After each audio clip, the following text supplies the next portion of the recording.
जो मनुष्य इस लोक में रसोई बनाता है, गाय के लिए पहला ग्रास नहीं निकाल। देखो कितना सुंदर हमारे सनातन धर्म की मर्यादा है। दरवाजे पर एक गऊ बंधी हुई है, आप पहला ग्रास गऊ के लिए। ना गऊ है न ग्रास है, कुत्ता है और सब घास है। हाँ, अतिथि देवो भव, वहां लिखा कुत्ते से सावधान, क्योंकि अब कुत्ते का वास है। सावधान, निवास स्थान में गेट में लिखा है कुत्ते से सावधान सावधान।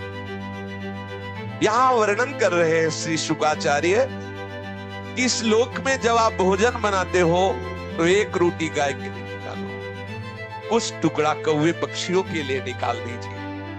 अतिथि के लिए, आप गृहस्थ हैं तो इंतजार 1-2 मिनट दरवाजे पे निकल के देखना चाहिए, कोई भूखा कोई अतिथि। अगर ऐसा आप भाव रखेंगे तो आप अपने धर्म का पालन कर रहे हैं। ठाकुर जी का भोग लगाए बिना तो पाओ ही मती। अगर ठाकुर जी का भोग लगा दिया तो सब पूर्ण हो जाएगा।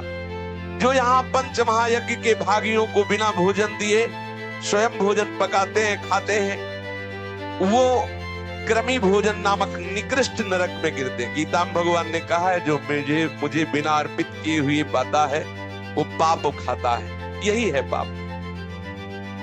चाहिए क्या चला जाता है? भगवत नाम कीर्तन करते हुए, भगवत चर्चा सुनते हुए आप प्रभु का भाव रखते हुए रसोई मनिया कीजिए। एक रोटी गाय को निकाल दिए, थोड़े टुकड़े ऐसी जगह फेंक दो जहां गिलहरी है, चिड़िया है, कौआ है, ये पाएंगे, चींटी है, ये पाएंगे। अतिथि के लिए आप भाव करो। अब रसोई तो है नहीं कि उसमें 5 कौल निकाल करके और घी बूरा से बोर करके अग्नि को आहुति दे दे तो गैस बुझ जाएगी। अगर उसमें घी बूरा की रोटी डाल हवल करोगे तो बुझ जाएगी। बड़ा समय कलयुग का विपरीत आता चला जा रहा है। पर सबका सार है कि आप प्रभु को भोग लगा दीजिए।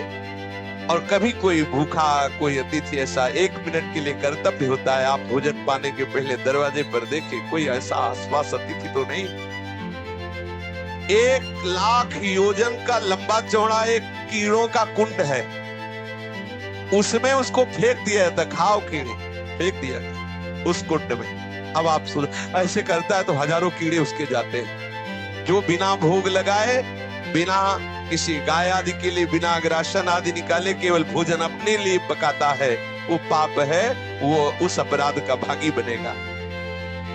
अब उसके जब पापों का प्रायश्चित हो जाता है तब उसे वहां से निकाला जाता है। श्री ध्रुवदास जी ने भी लिखा, बिना भगवान को अर्पित किए, प्रियालाल को अर्पित किए पानी भी मत पिए। क्या जाता है?